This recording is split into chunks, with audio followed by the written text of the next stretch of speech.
Kamusta sa inyong lahat? Ako si Dr. Rowena Bautista at ngayon ay susuriin natin ang paksang ang 5 makapangyarihang prutas na makakatulong sa kalusugan ng iyong prostat. Mga kaibigan, paano kung sabihin ko sa inyo na ang patuloy na pressure sa inyong puson, ang mga gabing walang tulog dahil sa pabalik-balik sa banyo, at ang unti-unting paghina ng inyong lakas ay hindi maiiwasang bahagi ng pagtanda? Paano kung sabihin ko sa inyo na may isang simpleng natural na pagkain na maaaring magsimulang paliitin ang namamagang prostate sa loob lamang ng atano oras? Hindi ko tinutukoy ang isa na namang reseta o isang mapanganib na pamamaraan. Ang tinutukoy ko ay isang bagay na mabibili ninyo sa anumang grocery store. Isang bagay na marahil ay matagal nyo nang kinakain nang hindi namamalaya na taglay pala nito ang kapangyarihang baguhin ang inyong pang-araw-araw na buhay. Ang pangalan ko ay Dr. Rowena Bautista. Sa loob ng mahigit 30 taon bilang isang propesor ng urology at espesyalista sa kalusugan ng mga lalaki, nakaharap ko na ang libo-libong kalalakihan sa kanilang 60s, 70s, at kahit 80s at nasaksihan ko silang bawiin ang kanilang kalayaan, kanilang ginhawa, at kanilang sigla. Nakita ko silang gawin ito hindi sa pamamagitan ng pagdaragdag ng mga tableta sa kanilang cabinet, kundi sa pamamagitan ng maliliit at estratehikong pagbabago na nagpapahintulot sa katawan na pagalingin ang sarili nito. Heto ang bahaging hanggang ngayon ay ikinagugulat ng marami sa aking mga pasyente. Ang prutas na ito ay hindi lang sa inyong prostate gumagana, kundi pati na rin sa inyong puso, utak, at sirkulasyon. Pinapakalma nito ang pamamaga, ibinabalik ang malusog na daloy, at sinusuportahan ang lakas na nararapat mapanatili ng bawat lalaki. Kinukumpirma ito ng mga medical journal, ngunit dahil walang sino man ang maaaring mag-patent ng isang piraso ng prutas, bihirang-bihira ninyo itong marinig. Sa susunod na ilang minuto, ibubunyag ko ang 5 makapangyarihang prutas na maaring magprotekta at magpanumbalik sa kalusugan ng inyong prostate. Kasama na ang isa na nakita kong gumana sa loob lamang ng isang araw. Manatili kayo dahil ang paraan ng pagkain ninyo sa mga ito ay kasing halaga ng kung alin ang inyong pipiliin. Bago tayo magsimula, siguraduhing pindutin ang subscribe button at i-on ang notification bell para hindi ninyo makaligtaan ang isa pang tip para sa kalusugan ng prostate na espesyal na ginawa para sa mga lalaking tulad ninyo. At kapag narinig na ninyo ang ibabahagi ko ngayon, mag-iwan ng 1 sa comments kung nakatulong ito sa inyo, o 0 kung sa tingin ninyo ay mas mapapabuti ko pa ito para sa inyo. Ngayon, simulan natin sa unang prutas sa ating listahan. Ito'y matingkad, nakakapresko, at isang bagay na marahil ay maraming beses nyo nang natikman. Gayunpaman, iilan lamang sa mga lalaki ang nakakaalam na taglay nito ang kapangyarihang pakalmahin ang pamamaga sa loob ng prostate at ihanda ang daan para sa pangmatagalang ginhawa at panibagong sigla. 1. Mga prutas na citrus, ang anti-inflammatory kickstart. Kapag naiisip ko ang mga prutas na citrus, naaalala ko ang matingkad na amoy ng isang bagong balat na kahel sa umaga o ang matalas at malinis na lasa ng lemon sa isang basong tubig. Ang mga ito ay simpleng kasiyahan, ngunit sa likod ng kanilang sariwang lasa ay may nakatagong kapangyarihang nakapagpapagaling na hindi kailanman isinaalang-alang ng karamihan sa mga lalaki. Nagkaroon ako ng mga pasyente na inakala na ang citrus ay isang magandang paraan lang para simulan ang araw. Marahil ay isang mapagkukunan ng bitamina C para sa immune system, ngunit nang ipaliwanag ko kung paano ito direktang makakaapekto sa kalusugan ng kanilang prostate, nagulat sila. Minsan ay nag-aalinlangan pa hanggang sa naramdaman nila mismo ang pagkakaiba. mga prutas na citrus tulad ng lemon, kale at suha ay puno ng mga compound na tinatawag na bioflavonoids, partikular na ang hesperidin at naringenin. Ang mga plant-based na antioxidant na ito ay gumagawa ng isang pambihirang bagay sa loob ng inyong katawan. Nilalabanan nila ang oxidative stress sa maselang tissue ng prostate. Ang oxidative stress ay isang tahimik na maninira, pinapamaga at sinisira nito ang mga selula na nagdudulot ng isang chain reaction na nagpapanatiling namamaga at iritado ang inyong prostate. Kapag kumilos na ang mga bioflavonoid, tinutulungan nilang patahimikin ang pamamaga na yon na nagpapahintulot sa prostate na magsimulang bumalik sa isang mas malusog na sukat. Nariyan din ang bitamina C na karaniwang iniisip lamang ng mga tao para sa sipon at trangkaso. Ngunit sa mga lalaking mahigit 60, ang bitamina C ay may mas mahalagang papel. Sinusuportahan nito ang produksyon ng collagen sa inyong mga daluyan ng dugo na pinapanatili silang flexible at malusog. Mahalaga ito dahil kapag nawalan ng flexibility ang mga daluyan ng dugo, lumilikha sila ng mas maraming resistance at pressure sa pelvic area na pumipiga sa inyong prostate at nagpapalala ng mga sintomas.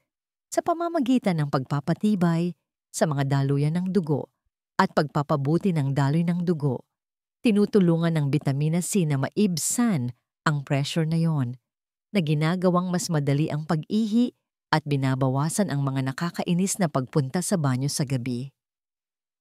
Naaalala ko ang isang lalaki sa kanyang huling 60s na lumapit sa akin na ramdam ang pagod. Gumigising siya ng 4 o 5 beses bawat gabi, hindi nakakakuha ng buong tulog. Itinigil na niya ang kanyang maagang paglalaro ng golf dahil sobrang pagod na siya. Sinimulan namin siya sa isang simpleng ritual kalahating lemon na piniga sa maligamgam na tubig tuwing umaga. Sa loob ng 2 linggo. Sinabi niya sa akin na 1 o 2 beses na lang siyang pumabangon sa gabi at mas nakapagpahinga siya kaysa sa mga nakaraang taon. Ang tanging pagbabago na ginawa niya ay ang morning citrus routine na iyon. Maaring mukhang napakasimple para maging totoo, ngunit iyon ang kagandahan nito. Minsan ang pinakasimpleng hakbang ang may pinakamalalim na epekto. Pinapalakas din ng citrus ang produksyon ng nitric oxide sa inyong katawan. Ang nitric oxide ay isang molekula na nagre-relax at nagpapalawak ng mga daluyan ng dugo, na nagpapabuti ng sirkulasyon hindi lamang sa inyong puso at utak, kundi pati na rin sa inyong pelvic region. Ang mas mahusay na sirkulasyon ay nangangahulugang mas malusog na paggana ng tissue, kasama na sa prostate. Sinusuportahan din nito ang iba pang aspeto ng sigla ng lalaki na tahimik na ikinababahala ng maraming lalaki ngunit bihirang pag-usapan ng hayagan. 2. Kiwi. Ang luntiang anti-inflammatory powerhouse. Palagi akong namamangha sa kiwi. Mayroong kakaiba sa paghiwa sa malabalahibong balat nito at paglalantad sa matingkad na esmeraldang laman sa loob na parang pagtuklas ng isang nakatagong yaman. Sa loob ng maraming taon, ang tingin ko sa kiwi, tulad ng karamihan, ay isang matamis at maasim na karagdagan sa mga fruit salad o palamuti sa mga dessert. Ngunit sa aking mga dekada ng pagsasanay, nakita ko ito bilang higit pa sa isang pagkain. Ang kiwi ay isa sa mga pinakahindi napapansing therapeutic na pagkain para sa kalusugan ng mga lalaki, lalo na pagdating sa pagpapakalma ng pamamaga na nagpapalala sa mga problema sa prostate. Ang kiwi ay puno ng bitamina C higit pa sa isang kahel na nagsisilbing panangga laban sa oxidative stress sa prostate tissue. Ang oxidative stress ay parang isang mabagal na apoy. Sumisira sa mga selula at nagtitrigger ng paglabas ng mga inflammatory compound na nagpapanatiling namamaga sa prostate. Sa pamamagitan ng pagbuhos ng antioxidants sa inyong sistema, Tinutulungan ng kiwi na apulahin ang apoy na yon. Ngunit hindi nag-iisa ang bitamina C dito. Nagbibigay din ang kiwi ng bitamina E, potassium, at polyphenols na bawat isa ay may papel sa pagpapakalma ng pamamaga at pagsuporta sa pangkalahatang kalusugan ng selula. Isa sa mga pinakanatatanging regalo ng kiwi ay isang enzyme na tinatawag na actinidin. Habang iniisip ng karamihan na hiwalay ang panunaw sa kalusugan ng prostate, mas konektado sila kaysa sa inaakala ninyo. Ang mahinang panunaw ay nagpapahintulot sa mga lason mula sa bituka na tumagos sa daluyan ng dugo. Isang proseso na maaaring mag-trigger ng systemic na pamamaga, kabilang na sa prostate. Tinutulungan ng actinidin na mas mahusay na matunaw ang mga protina na binabawasan ang pag-ipon ng mga lason na ito at pinapagaan ang inflammatory load ng katawan. 3. Seresa, ang tagapagpanumbalik ng tulog at daloy. Ang mga seresa ay may paraan ng pagpapabalik ng mga alaala sa akin. Naiisip ko ang mainit na hapon ng tag-araw, isang mangkok ng sariwang seresa sa mesa, at ang matingkad na pulang katas na dumidikit sa iyong mga daliri. Ngunit sa ilalim ng matamis na alaalang iyon ay may isang prutas na may ilan sa mga pinakahangahangang potensyal na nakapagpapagaling na nakita ko para sa prostate. Ano ang dahilan kung bakit napakaganda ng mga seresa? Ito ay ang kanilang mayamang supply ng anthocyanins, ang mga pigment na nagbibigay sa kanila ng kanilang malalim na kulay ruby. Ang mga compound na ito ay mabisang anti-inflammatory at mayroon silang espesyal na talento sa pag-target sa COX-2 enzyme. Ang COX-2 ay isa sa mga pangunahing nagtutulak ng pamamaga sa katawan at kapag ito ay sobrang aktibo, maaari itong magdulot ng pamamaga sa tissue ng prostate na nagpapahirap at nagpapasakit sa pag-ihi. Sa pamamagitan ng natural na pagbabawas sa aktibidad ng COX-2, tinutulungan ng mga seresa na maibsan ang pamamaga na binubuksan ang daanan ng ihi at pinapabuti ang daloy. Ngunit hindi lang dyan nagtatapos ang mga seresa. Isa rin sila sa iilang natural na mapagkukunan ng melatonin precursors na tumutulong na i-regulate ang inyong sleep-wake cycle. Para sa mga lalaking tulad ni Harold, isang pasyente, ito ay isang game changer. Ang pagpapanumbalik ng mas malalim at mas pare-parehong tulog ay hindi lang tungkol sa pakiramdam na nakapagpahinga. Ito ay tungkol sa pagbibigay sa katawan ng oras para mag-repair, magbalanse ng mga hormone, at i-reset ang mga antas ng pamamaga. Mga berry, ang mga bantay na antioxidant. Kapag naiisip ko ang mga berry, naiisip ko ang mga umaga sa mesa ng aking lola. Isang mangkok ng bagong pitas na blueberries o raspberries na naghihintay sa akin. Ang matamis na aroma na pumupuno sa kusina. Noon, ang mahalaga lang sa akin ay ang lasa. Hindi ko alam na ang mga maliliit na pagsabog ng lasa na ito ay naglalaman ng ilan sa mga pinakamabisang natural na gamot na iniaalok ng kalikasan. Lalo na para sa prostate ng isang lalaki. Ang prostate, tulad ng bawat ibang organ, ay palaging inaatake ng mga free radical, mga hindi matatag na molekula na sumisira sa mga selula at nagpapasiklab ng talamak na pamamaga kung hindi mapipigilan. Ang prosesong ito ay maaring maging sanhi ng pamamaga ng glandula, makagambala sa daloy ng ihi, at mag-ambag pa sa mas malubhang panganib sa kalusugan. Ang dahilan kung bakit natatangi ang mga berry ay ang kanilang siksik na konsentrasyon ng mga antioxidant, particular ang mga anthocyanin at polyphenol na nagne-neutralize sa mga free radical na ito bago pa man sila makapinsala. Bawat berry ay may dalang espesyal na bagay. Ang mga blueberry, na may malalim na asul na kulay, ay mayaman sa mga anthocyanin na nagpapalakas ng produksyon ng nitric oxide na nagpapabuti ng sirkulasyon sa pelvic region. Nangangahulugan ito ng mas mahusay na paghahatid ng oxygen, mas malusog na paggana ng tissue, at suporta para sa parehong kalusugan ng ihi at sexual.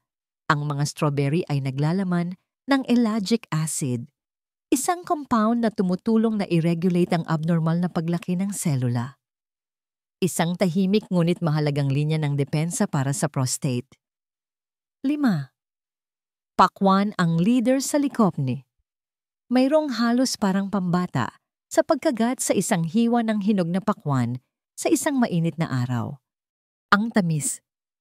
Ang malamig na katas na tumutulo sa iyong baba. Ang paraan na tila pinapawi nito agad ang iyong uhaw. Ito'y purong alaala. Ngunit ang hindi alam ng karamihan sa mga lalaking mahigit 60 ay ang pakwan ay hindi lang isang nakakapreskong pagkain. Para sa prostate, isa ito sa mga pinakamakapangyarihang natural na healer na maaari mong ilagay sa iyong plato. Nakita ko itong gumana ng mas mabilis kaysa sa halos anumang bagay sa aking 30 taon ng pagsasanay. Minsan ay nagdudulot ng ginhawa sa loob lamang ng isang araw. Ang sikreto ay nasa isang compound na tinatawag na lycopene, ang pigment na nagbibigay sa pakwan ng matingkad na pulang kulay. Ang lycopene ay isang mabisang antioxidant na may espesyal na pagkahilig sa prostate. Kapag pumasok ito sa inyong sistema, tinutulungan nitong pakalmahin ang talamak na pamamaga na nagpapanatiling namamaga at iritado ang glandula. Gumagana ito sa malalim na tissue, binabawasan ng oxidative stress at sinusuportahan ang malusog na paggana ng selula. At hindi tulad ng maraming iba pang antioxidant, ang lycopene ay may tendensyang maipon sa prostate na bumubuo ng isang natural na reserba ng proteksyon. Bahagi ng mahika ng pakwan ay ang kombinasyon nito ng lycopene at hydration. Dahil mahigit 90% itong tubig, dahan-dahan nitong nililinis ang urinary tract na tumutulong na alisin ang mga irritant nang hindi pinapabigatan ang mga bato. Para sa mga matatandang lalaki, ang pagpapanatili ng hydration nang hindi pinapahirapan ang katawan ay mahalaga at ang pakwan ay perpektong nakakamit ang balanseng iyon. Konklusyon ng iyong mas malakas na kabanata ay nagsisimula. Ngayon mga kaibigan, tinalakay natin ang 5 sa mga pinakamakapangyarihang kaalyado ng kalikasan para sa inyong prostate. Citrus para pasiglahin ang sirkulasyon at labanan ang pamamaga. Kiwi para punuin ang inyong katawan ng antioxidant at paginhawahin mula sa loob. Seresa para ibalik ang pahinga sa gabi at matatag na daloy. Mga berry para bantayan ang inyong mga selula na parang isang kuta. At pakwan para maghatid ng mabilis at tiyak na lunas sa pamamagitan ng hydration at lycopene. Ang mga ito ay hindi mga kakaiba at mahirap hanaping lunas. Sila ay simple at pamilyar na mga prutas na nasa inyong grocery store, naghihintay na baguhin ang inyong pakiramdam. Sa aking mga dekada ng pagsasanay, nakita ko ang mga lalaki na naniniwalang tapos na ang kanilang pinakamagagandang araw, mga lalaking pagod na sa pagod, mga pagkaantala sa gabi, at ang tahimik na pagkadismaya ng pamumuhay na may namamaga na prostate na ganap na bumaliktad ang sitwasyon. Ang inyong katawan ay hindi sira at hindi ito sumuko sa inyo. Ang mga sintomas na dinaranas ninyo ay hindi isang habambuhay na sentensya. Sila ay mga senyales na humihingi ng tamang uri ng suporta. Kaya, heto ang hamon ko sa inyo. Magsimula bukas, pumili ng isa sa mga prutas na ito. Gawin itong bahagi ng inyong umaga. At italaga ang sarili dito sa loob ng 1 linggo. Pansinin ang mga pagbabago. Hayaan silang magpatuloy. Naghihintay ang inyong mas malakas na kabanata. At maaari itong magsimula sa pinakasimpleng desisyon na gagawin ninyo sa buong araw. Ang desisyon na ibigay sa inyong katawan ang matagal na nitong kailangan.